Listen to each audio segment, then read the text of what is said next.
오늘 제목은 교회의 섬김, 세상을 향한 삼투압이라는 아주 이어지는 문장도 아닌 것 같고 혼란스러운 제목입니다. 사실 제가 이렇게 제목을 정한 이유는 제목을 정하다가 주보를 인쇄할 시간이 다가와서 마지막에 생각한 제목으로 정하여 보았습니다. 어떻게 보면은 참 혼란스러운 제목이기도 하지만 딱 제 마음을 또 제가 제가 지금 처한 또 제가 생각하고 있는 그런 상황들을 잘 담아낸 제목이 오늘 이 말씀의 제목이라고 저는 생각이 듭니다.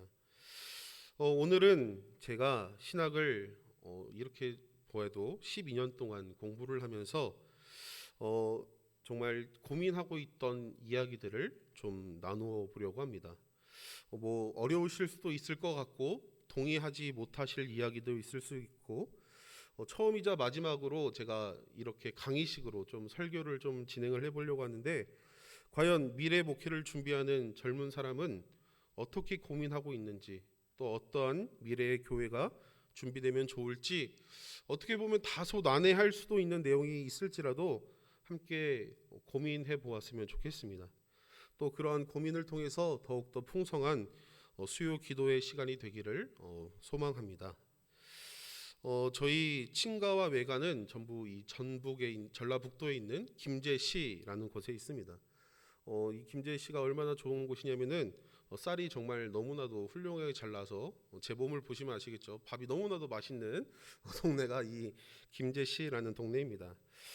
어릴 때 기억이 맞는지 모르겠는데 저희 친가는 이 논농사, 이 쌀농사 위주를 좀 하셨고 친가 쪽은 이 논농사와 밭농사 전부 다 이렇게 지으셔서 사실 제가 논농사로는 도와드릴 것은 거의 없고 밭농사, 봄 가을에 이 밭농사를 좀 도왔던 기억이 있습니다. 저보다도 이런 식물을 키우는 거에 대해서는 도가 저보다 다 트신 분들이 제 앞에 앉아 계셔서 제가 밭이 어떻고 논이 어떻고 이야기하는 것은 별 의미가 없겠지만 이 밭농사를 하는 그 밭에 가면은 너무나도 신기한 것이 있습니다. 그것은 바로 화장실이 너무나도 많이 있다라는 것입니다. 눈에 보이지는 않지만 화장실의 편말이 보이지는 않지만 어디 저기를 가도 향긋한 냄새가 올라오는 그곳이 바로 화장실입니다. 정말 놀랍게도 사람들이 여기는 안 보이겠지 하는 그곳이 가면은 항상 있고 저녁 식사하고 오셨는데 참 죄송하지만 그런 이게 소변과 대변이 항상 그곳에 있는 숲이 웅창한 그곳에 가면은 우리는 알 수는 없지만 항상 그곳에 딱 있는 것을 볼 수가 있습니다. 어려서 그랬는지 근데 제가 좀 억울한 일이 있었는데 제가 어려서 그랬는지 화장실이 거기다라고 인지하지 못할 정도의 감각이 없었는지 모르겠지만 어렸을 때 이 밭농사를 돕기 위해서 갔더니 화장실이 너무 급해서 어른들이 야 저기다 싸 해가지고 막 제가 뛰어가서 그곳에서 딱 소변을 보려고 하니까 양파밭 옆에서 이 소변을 보려고 하니까 어른들이 소리를 지르시는 겁니다. 야 거긴 안 돼.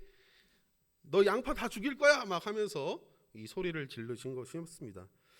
정말 억울했습니다. 그때는 진짜 몰라서 아니 어른들은 다 노상방뇨하면서 왜 나한테만 못하게 하는가 너무나도 화가 났는데 이제 알고 보니까 이 삼투압 현상이라는 아주 재밌는 이론 때문에 어른들이 오줌을 저보고 놓지 말라라고 이야기했던 것 같습니다. 그러면서 학교 교육을 배우면서 한두 번 정도 이렇게 양파 옆에다가 오줌을 싸도 죽지는 않겠지만 이 좋지 않은 영향을 이 양파에게 끼친다라는 것을 이제 교육을 통해서 제가 알게 된 것입니다. 이 삼투압 현상이라는 것은 저보다도 더 잘 알고 계시겠지만 정말 웃긴 게 농도가 낮은 곳에서 높은 곳으로 이동하는 현상이 이 삼투압 현상이라는 것입니다. 그래서 사람들에게도 이러한 삼투압 현상이 나타나는데 탈수 현상도 나타나고 이 농도를 유지하기 위해서 몸에서 땀도 배출하고 우리들이 느끼지는 못하지만 여러 작용들이 이 삼투압 현상이라는 이 재밌는 이 현상을 통해서 우리 몸에서 여러 작용들을 한다고 합니다. 이것을 우리 한국 교회의 현실에서 적용해 보면 어떨까라는 생각을 해보았습니다. 삼투압 현상은 낮은 농도에서 높은 농도로 이동하는 것을 이야기했습니다. 이것을 인문학적으로 좀 생각해 보면은 농도를 매력이라고 볼 수 있지 않을까요? 한국 교회의 현실에서 교회의 매력, 세상의 매력보다 이 농도보다 더 높으신 것 같습니까? 제가 이 한국 교회사를 공부하면서 요즘 제일 고민이 있는 내용이 이러한 내용입니다. 과연 예수를 믿지 않는 이 사람들이 복음을 과연 매력적으로 느낄 수 있을까라는 그 고민입니다. 아니, 그런 고민은 목회자들이 잘해서 설교 준비 잘 하시면 되는 거 아니에요? 라고 이야기하실 수도 있겠지만, 적어도 수요 예배를 참석하고 온라인으로 수요 예배를 드릴 수 있을 정도의 신앙의 수준을 가지신 우리 성도님들이시라면은 함께 오늘 좀 제가 정답을 드리지는 못하겠지만 함께 고민을 해보았으면 좋겠습니다. 과연 구습에 빠져 있는 이 가운데, 한국 교회 가운데 과연 이 복음이 과연 매력적일까? 사람들이 예수님을 믿지 않는 그 사람들이 복음을 매력적으로 느낄 수 있을까? 복음이, 성경 말씀이 옛날 거여서 재미없어서 사람들이 믿지 않는다, 그런 얘기를 드리는 것이 아닙니다. 믿음 없는 이야기라고 생각드릴 수도 있겠지만 우리는 지금 현실을 직시하고 이러한 고민들을 해보아야 할 것입니다. 1960년에서 1980년도에 산업화, 도시화, 고속성장이 우리나라에 일어났습니다. 이때는 장난으로 이런 소리도 있었습니다. 슈퍼에 십자가만 걸어놔도 그 슈퍼가 부흥한다라는 이야기가 있을 정도로 정말 어느 곳 예수 믿는 사람들이 넘쳐나고 정말 십자가만 걸어놔도 부흥이 되는 시기가 이 시기였습니다. 왜 30년, 40년 전에는 기독교가 매력적인 사람들이 필요로 했던 종교였는데 왜 지금은 이 복음의 매력이, 복음의 농도가 낮아진 것일까요? 60년대, 70년대는 이 산업화로 시골에서 농사를 짓던 많은 젊은이들이 서울에 공장을 찾아서 모이기 시작했던 시기였습니다. 이들은 서울에 아무 연고도 없이 그냥 돈 벌기 위해서 무조건 모여든 것입니다. 공장의 기계 부품 같은 그런 존재로 하루하루를 살았습니다. 제가 친가 외가가 할머니 할아버지께서 모두 다 돌아가셨는데 제가 지금도 김제를 가면은 제가 누구 아들이고 누구 조카고 누구 손자였는지 자가 신학 공부하는 갸여라고 다 이야기할 정도로 그런 친밀감이 아직도 이 지방에는 있습니다. 그런데 지금 도시화되어 있는 곳 서울 가보시면은 우리도 지금 서울에 살고 있지만 집 앞에 누가 사는지 오래 살아도 얼굴도 못 본 상황들도 많이 있습니다. 저희 누나도 이사를 했는데 옆집에 떡을 들고 찾아갔는데 2주 동안 이사를 하고 만나지 못했다라는 그런 이야기를 들었습니다. 이런 일들이 이제 우리의 이야기입니다. 당시 이 60년대, 70년대 산업화로 도시화로 몰려들었던 이 젊은이들은 외로움과 힘든 노동에 지쳐 있었습니다. 그때 그 마음을 위로해 줬던 존재가 교회, 또 복음이었습니다. 하루에 17시간씩, 18시간씩 노동하고 간신히 누울 수밖에 없는 그 쪽방에서 제대로 된 끼니도 먹지 못하고 아파도 쉬지도 못하는 그런 상황 속에서 이들이 의지할 수 있는 것이 아무것도 없던 그 상황 속에서 그때 한국교회가 그들의 친구가 되어 주었습니다. 우리 영등포, 우리 교회가 속해져 있는 이 영등포 노회에도 이 영등포 산업선교회라는 산하기관이 있습니다. 저희 그 교회 협동 목사로 계시는 우리 김기용 목사님도 이 영등포 산업선교회 소속 햇살복음 노숙인 돌봄 센터장으로 지금 활동하고 계신데 교회가 우리 노회처럼 이렇게 산업의 선교를 통하여서 집도 없고 노동력을 착취당하고 고난 가운데 있는 정말 노숙하는 그 사람들까지도 품고 그들과 함께 하였습니다. 우리 어르신들은 저보다 더 잘 아실 것 같은데 1970년 11월 평화시장에서 노동법을 지켜달라는 시위가 열렸습니다. 노동법을 바꿔달라고 열린 시위가 아닙니다. 지금 현재 있는 그 노동법을 지켜만 달라, 그대로 이뤄만 줘라 라고 시위했던 이 전태일 씨가 분신한 사건이 있었습니다. 이 전태일 씨는 봉제공장, 옷공장 노동자였습니다. 그는 신실한 그리스도인이었습니다. 감리교 교인이었고 그는 교회학교에서 아이들을 가르치는 교회학교 교사였습니다. 교회 건축을 도맡아 진행하였고 노동자들에게 저녁에는 이 근로법을 가르쳐주는 선생님이셨습니다.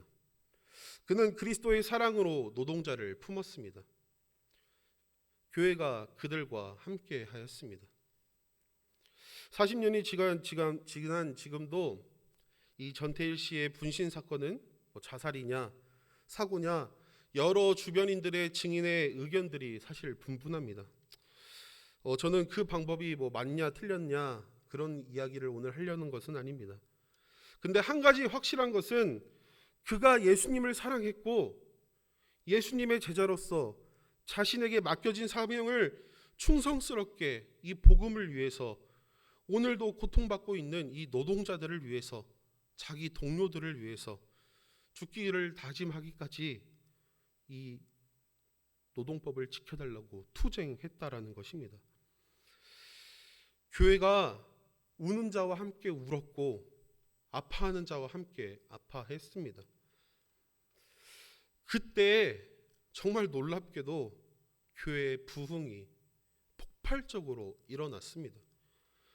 교회가 대단한 거 하는 게 아닙니다. 아파하는 사람들을 위해서 함께 아파해줬고 우는 사람들을 위해서 함께 울어주었습니다. 공장에 가면 옆에 누가 있는지도 모르겠고 옆에서 누가 코피를 흘리고 쓰러져도 누가 끌려나가는지 알 수 없는 그 상황 속에서 사람들이 교회에 나와서 하나님께 울부짖고 자신의 아픔을 공유하고 기도하고 삶을 나눴을 때 한국 교회의 부흥이 일어난 것입니다. 한국 교회의 복음의 매력이 모든 사람을 삼투압으로 끌어들여서 아까 제가 처음에 그 슈퍼에 십자가를 걸어도 부흥했다라는 이야기를 장난스럽게 얘기했지만 진짜 그 복음의 힘으로 한국 교회가 정말 부흥하고 성장하였습니다. 그런데 지금 이러한 매력이 한국 교회 안에 있습니까?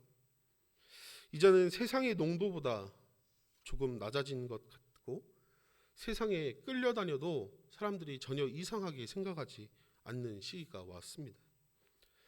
그렇다면 다시 한국 교회가 다시 매력적이고 사람들이 필요로 한 종교가 되려면은 어떻게 해야 될까요? 저는 여러 가지 방법들, 또 저보다 더 똑똑하신 분들, 또 교수님들, 저보다 더 많이 사역을 하시고 목회를 하신 목사님들이 더 많은 방법들을 알고 있다고 생각이 듭니다. 하지만 제가 공부를 통해서 기도로 준비하고 있고 고민하는 것은 다시 한국 교회가 부흥을 맛보아야 된다는 것입니다. 제가 이야기하는 여기에서 부흥은 여기 체육관을 빌려서 어떤 정말 카리스마 있는 목회자를 모셔서 부흥회를 열고 하는 그런 부흥회는 아닙니다. 코로나도 잠잠해지고 우리 교회가 뜨거워지면은 부흥회 다시 할 수도 있겠죠. 하지만 제가 여기에서 말하는 그 부흥회는 그러한 부흥회는 아닙니다. 이러한 도식이 이해가 되실지는 또 말이 될지는 모르겠지만 부흥은 하나님의 역사하심과 교회에 필요가 있어야 이 부흥이 일어날 수 있습니다.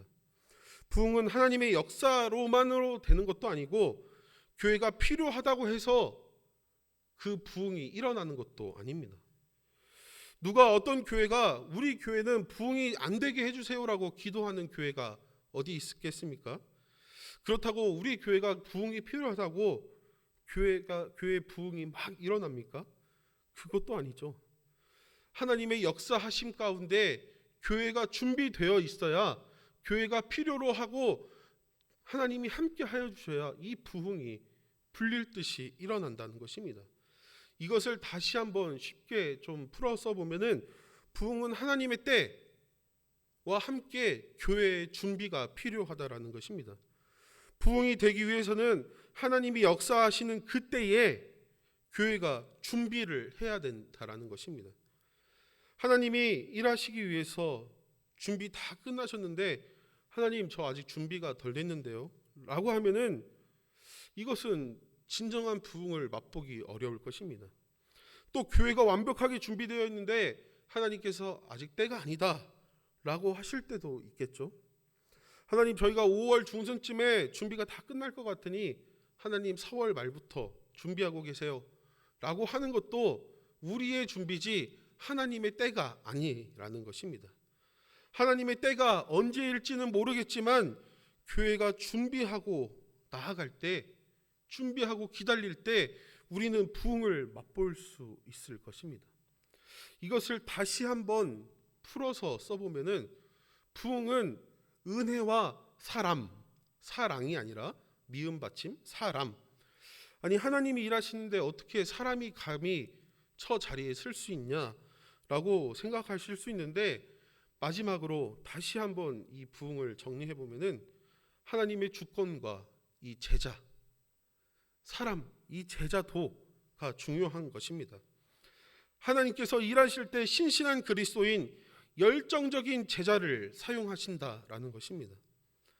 하나님이 역사하실 때 그때 우리는 알지 못합니다. 그때가 언제인지 우리는 예측은 할 수 있겠지만 그때가 정확하게 언제일지는 모릅니다. 열성적이고 신실한 예수님의 제자, 그 사람을 교회가 준비하고 부흥을 맞을 이 마음밭이 준비되어야 한다라는 것입니다. 왜 수많은 방법 중에 부흥을 위해서 기도하고 준비하고 있냐라고 하는 것은 바로 이 제자도, 예수님의 길을 가는 이 제자도라는 것이 저의 마음을 울렸습니다. 오늘 많은 이야기가 방금까지 지나가서 혼란스러울 수도 있겠지만 조금 다시 거꾸로 생각해 보았으면 좋겠습니다.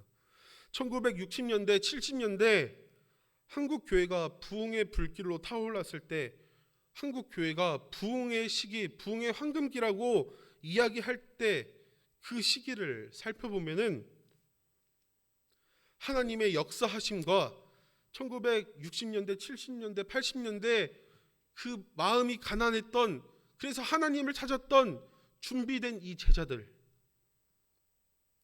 제자들이 함께 일어나서 하나님의 역사하심과 성령님의 역사하심과 교회가 노동자를 위해서 섬기고, 사람들이 갈급한 마음으로, 초대교회와 같은 그 마음으로, 이 전태일 씨와 같은 그 예수님의 사랑을 품은 이 제자들이 있었다라는 것입니다. 정말 이 시기에는 부흥이 안 될 수밖에 없었던 그런 조건들밖에 없었던 것이죠. 교회의 섬김, 성도들의 헌심, 섬김이 한국교회의 큰 힘이자 한국교회의 큰 제자도였습니다. 그런데 한국 사회가 변화하기 시작합니다.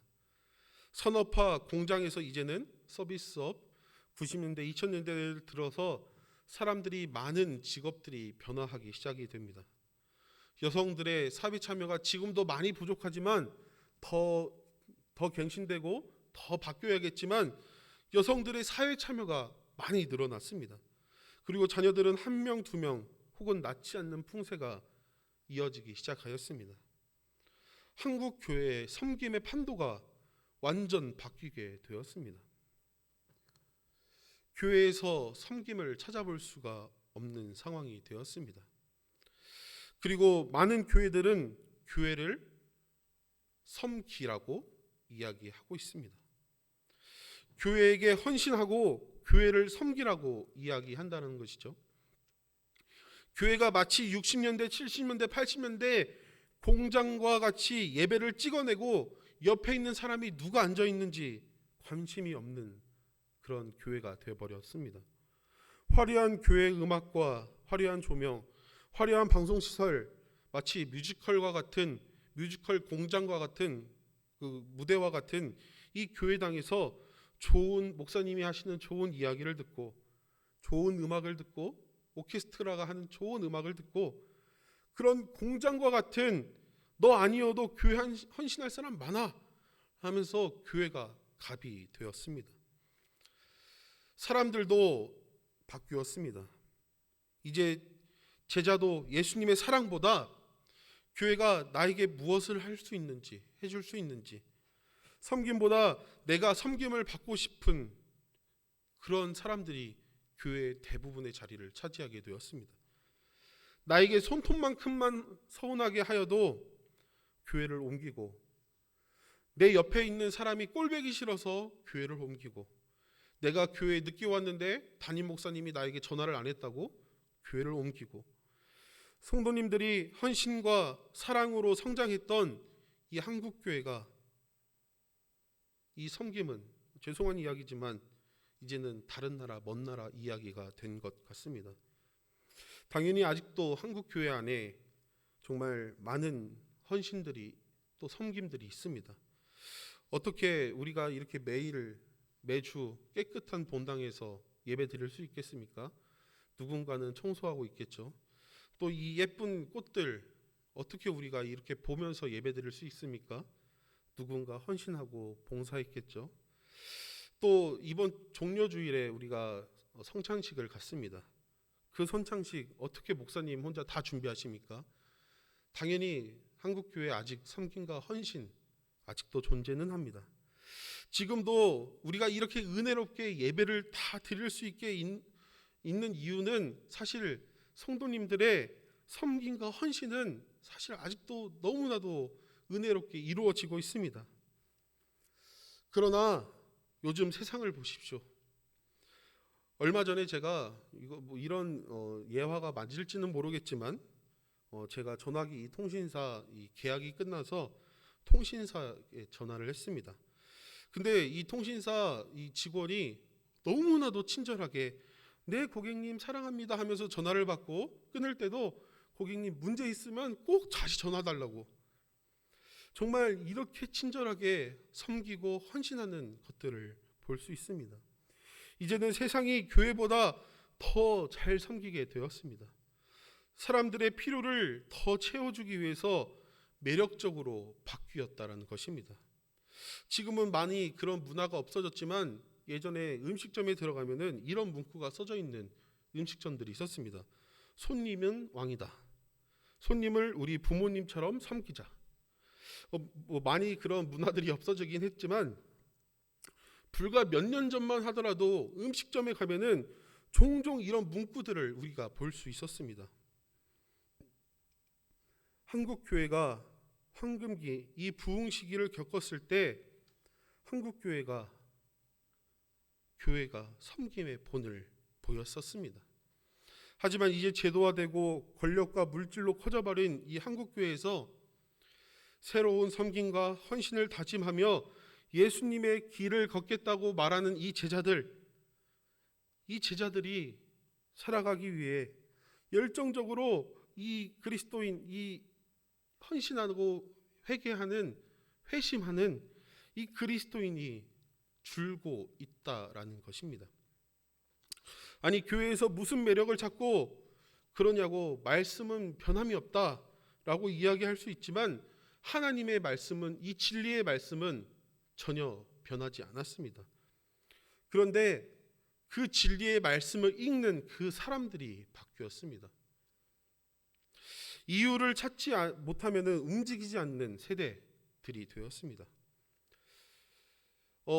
요즘에 저도 이 애플에, 미국에 있는 이 애플사의 기계를 저도 사용하고 있는데, 특히 이 젊은 사람들이 이 애플이라는 기업의 핸드폰, 또 여러 기계들, 요즘에는 이 시계도 차고 다니고 여러 기계들을 사용합니다. 그런데 이 최근 러시아와 이 우크라이나를 침공하는 이 사태를 통해서 중국이 러시아와 함께 군사 훈련을 하면서 많은 기업들이 이 중국의 반도체 업체와 계약을 끊고 경제적으로 압박을 하는 그런 상황들이 벌어졌습니다. 그런데 이 애플사에서 중국의 반도체 업체와 계약을 하고 중국에 투자하는 일들이 벌어졌습니다. 그러자 정말 놀라운 일이 벌어졌습니다.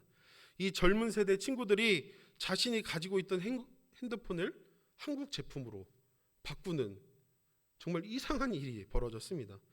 이 기사가 나온 지 일주일밖에 되지 않았는데 전쟁을 지지하는 중국에게 투자하는 기업의 핸드폰은 사용하지 못하겠다. 요즘 핸드폰 저도 상당히 비싼 걸 사용하고 있는데 100만 원 이상 합니다. 제 거보다 더 높은 모델은 200만 원이 넘는 모델들도 있다고 합니다.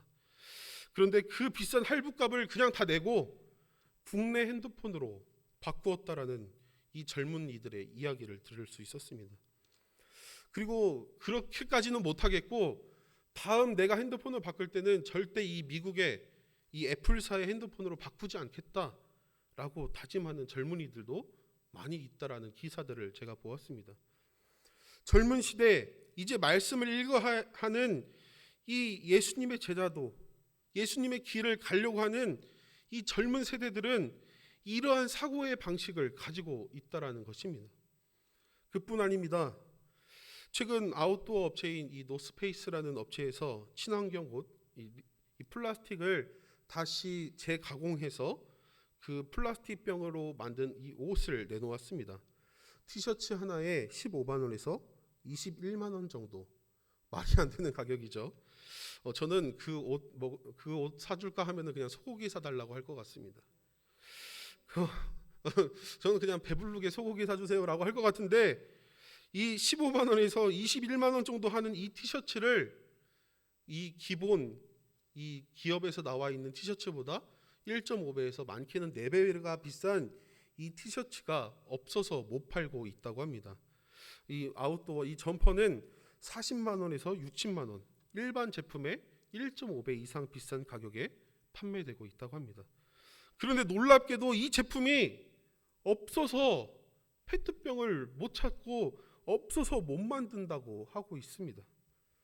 그리고 요즘 슈퍼마켓에 가면은 종종 보이는 물병이 있으실 겁니다. 플라스틱 물병에 라벨이 없는 그런 물병들 보신 적이 있을 겁니다. 이 환경을 위해서 이 업체가 라벨을 없애고 자기 업체의 기업에 광고를 하지 않고 그 물병을 내놓았습니다. 그런데 놀라운 일이 일어났습니다. 제품의 판매량이 폭발적으로 늘고 있다고 합니다. 그래서 다른 기업들도 얼른 다 라벨을 벗기고 있는 그런 상황에 이르렀다고 합니다. 교회가 세상이 변화하는 과정에서 섬기지 않고 섬김을 받으려 하고 지금과 같은 구습에 빠져 옛 생각만 한다면은 한국 교회는 도태되게 될 것입니다. 한국 교회는 우리 교회는 다음 세대를 위해서 교회가 준비해야 될 부분은 바로 이 교회의 섬김에 있다라는 것입니다. 섬김의 본을 통하여서 예수님을 믿고 회심하고 열정적인 이 그리스도인, 예수님의 길을 가는 이 제자들, 제자 그룹이 잘 준비되어야 한다는 것입니다. 그래야 다시 한번 이 한국 교회가 부흥의 기적을 맛볼 수 있을 것입니다. 제가 앞에서 매력적이다 이런 단어를 사용해서 헷갈리실 수도 있겠지만 사실 진짜 한국 교회가 다시 찾아야 될 것은 이 섬김은 이 매력적인 것은 다른 곳에 있지 않습니다.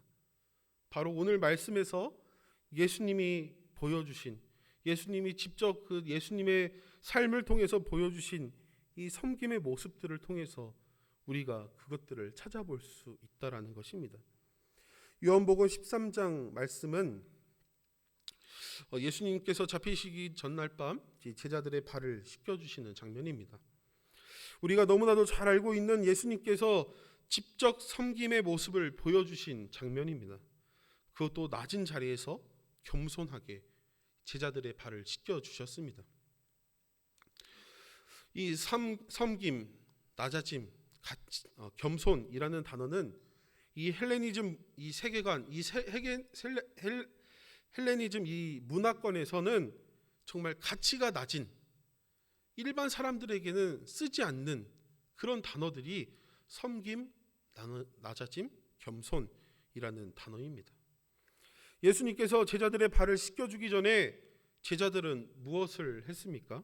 오늘 말씀 전에 제자들은 예수님이 왕이 되시면은 야 내가 한 자리 할 거야. 야 너는 그러면 뭐 할래? 라면서 제자들끼리 다투었습니다. 아니 그렇게 예수님께서 나는 십자가에 못 박힌다, 나는 잡힌다, 나는 죽는다라고 이야기했지만 그들은 믿지 않고 아니 내가 예수님이 왕이 되시면 한 자리 한다니까 라면서 싸웠다라는 것입니다. 그러니까 우리가 주일에도 말씀 이 요한복음 12장 말씀을 우리가 함께 보았는데 그 비싼 이 향유를 깨트렸더니 마치 이 제자들이 감독관처럼 야 너 그러면 안 돼. 너 그게 얼마나 비싼 줄 알아? 라고 말한 것처럼 마치 이 제자들이 권력자들처럼 정죄하듯이 이 여인에게 이 마리아에게 말한 것을 우리가 볼 수 있습니다. 예수님이 왕이 되시면 누가 어떻게 한 자리 할까? 제자들 머릿속에는 예수님이 계속해서 말씀하시는 섬김, 낮아짐, 겸손함 이러한 단어들은 너무 낮은 이 가치의 단어이기 때문에 들을 필요도 없다라고 생각한 것입니다. 그래서 우리가 주일 말씀에 이 여인이 이 비싼 향유를 깨트리자 이 제자들이 그렇게 이야기한 것입니다.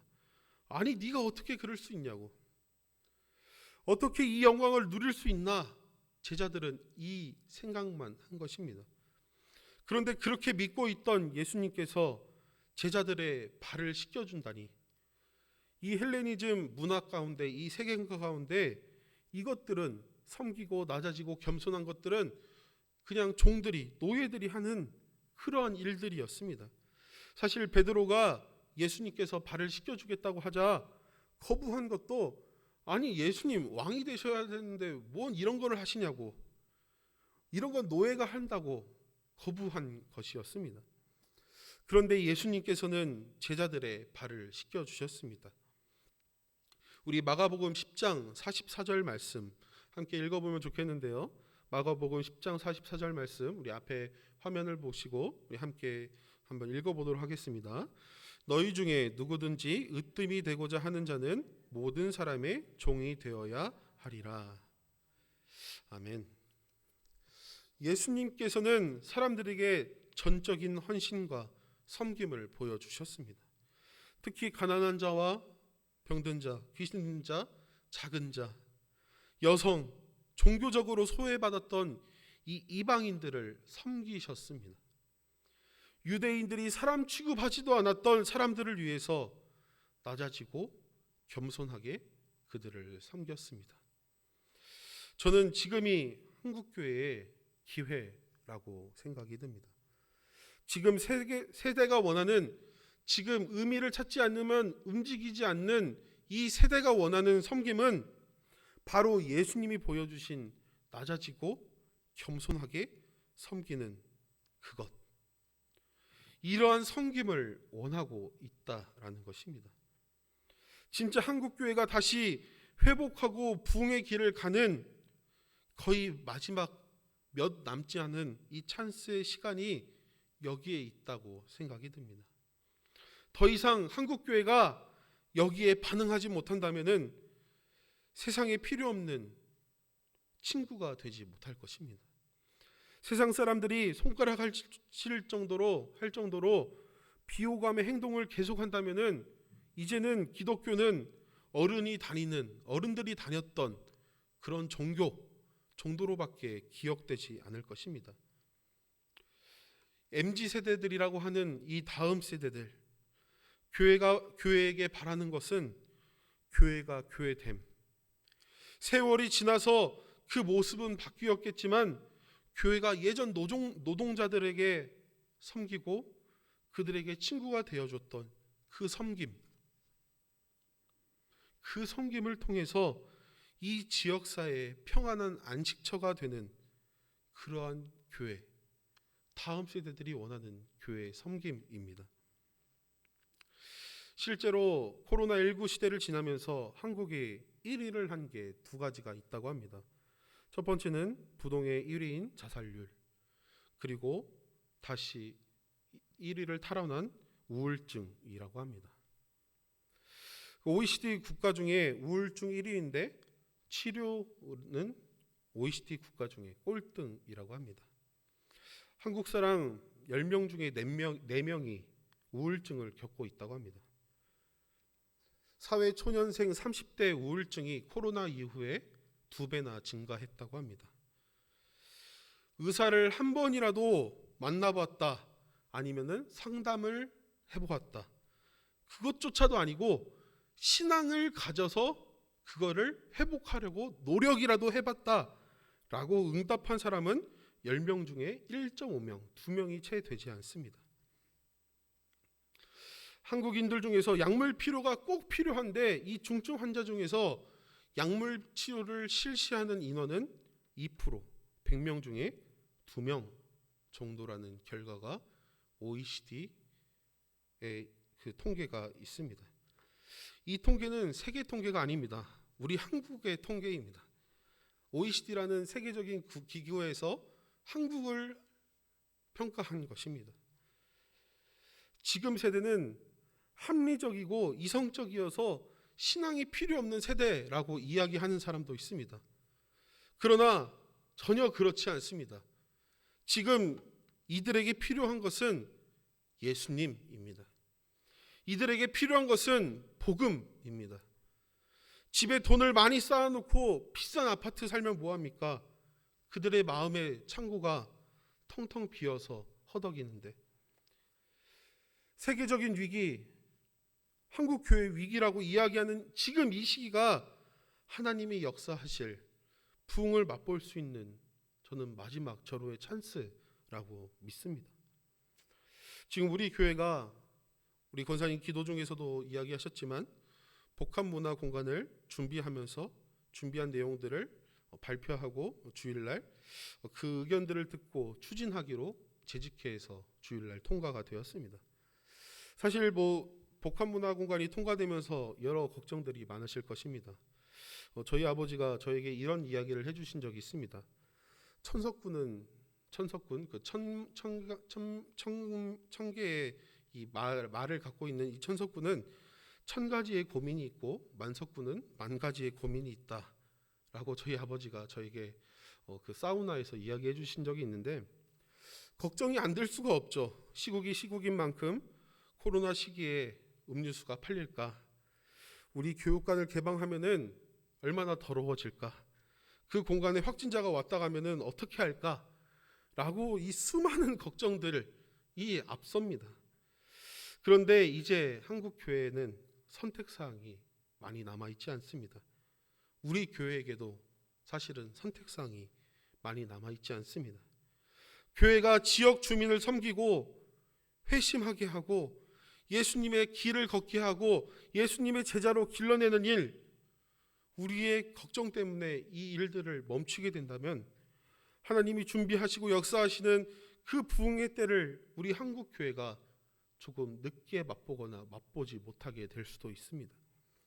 저는 이러한 공간들이 만들어짐을 통해서 많은 사람들이 화곡중앙교회의 섬김을 볼 거라고 믿습니다. 복합문화공간을 통해서 우리 교회에 등록하는 교인의 숫자가 많이 늘어난다. 저는 개인적인 고백으로 많은 사람들이 우리 교회를 찾을 것 같습니다. 그러나 그것보다 더 중요한 것은 우리 교회가 주일날 출석 인원이 몇 명이다 이런 것을 우리가 자랑하고 걱정하고 그렇게 되면 안 되겠냐 이런 생각을 하는 것이 먼저가 아니라, 우리가 먼저 더 중요하게 생각해야 되는 것은 우리 교회가 작게나마 실천하는 이 예수님의 섬김, 그 예수님의 섬김을 그들에게 보여줘야 된다라는 것입니다. 그리고 그 가운데 한 명이라도 우리 화곡중앙교회를 통하여서 위로받고 예수님을 알고 하나님을 믿는 귀한 성령의 역사하심이 일어난다면은 우리 교회는 부흥을 하겠다고 기도하지 않아도 부흥이 찾아오는 그런 기적들이 우리 교회에게 있을 것입니다. 저는 그렇게 믿고 있습니다. 교회 역사는 그렇게 이야기하고 있습니다. 꼭 복합 문화 공간이 아니더라도 우리 교회가 지금 온라인 목장 모임을 실시하고 있습니다. 우리의 삶을 나누고 신앙이 하나 되기 위해서 노력하는 그 삶들을 통해서 우리 교회가 열정적인 그리스도인, 제자로 잘 준비되어 있는 그 한 사람을 만들기 위해서 잘 노력하고 준비한다면은 우리 교회에는 정말 희망이 있을 것입니다. 제가 신학을 공부하며 준비하는 이 내용들을 이 짧은 시간에 좀 다 말씀드리지도 못하였고, 제가 말을 잘 못하여서 많은 내용들이 전달되지 않은 것 같습니다. 또 너무 많은 이야기들이 빠르게 진행되어서 공감이 안 되실 수도 있을 것 같습니다. 하지만 지금 이 시대는 다 위기라고 하지만 부흥을 맛보기 위해서 아주 최적인 상태라는 것입니다. 하나님이 일하실, 하나님이 역사하실 최적의 상태가 저는 지금이라고 생각이 듭니다. 아이고, 내가 지금 나이가 많아서, 아이고, 지금 내가 집이 멀어서 내가 직장을 다녀서 못하겠다라고 이야기하시는 분들도 있을 것입니다. 그러나 갈렙은 80세에 이 산지를 내게 달라고 하나님께 요청한 사람입니다. 전쟁 중에도 새 생명은 태어나고 우리에게는 불가능은 없습니다. 그 이유는 하나님께서 우리와 함께 하시기 때문입니다. 우리가 의지를 가지고 하나님의 역사하시고 일하실 그 부흥을 맛보기 위해서 우리가 준비하고 노력하고 이 지역 주민들 섬긴다면은 분명히 우리의 어려운 상황 가운데서도 우리는 다시 한번 회복되고 부흥의 역사를 맛볼 수 있을 것입니다. 우리 화곡중앙교회에 젊은이들이 넘쳐나는 은혜가, 사람들의 발길이 끊이지 않는 은혜가 분명히 있을 것입니다. 우리가 함께 이 섬김의 내용들을 잘 고민하며 함께 기도했으면 좋겠습니다. 우리가 함께 이러한 기도의 제목을 가지고 각자의 자리에서 기도했으면 좋겠습니다. 함께 우리가 말씀을 생각하며 4가지의 기도의 제목을 함께 가지고 기도했으면 좋겠는데, 첫 번째 기도의 제목은 이렇습니다.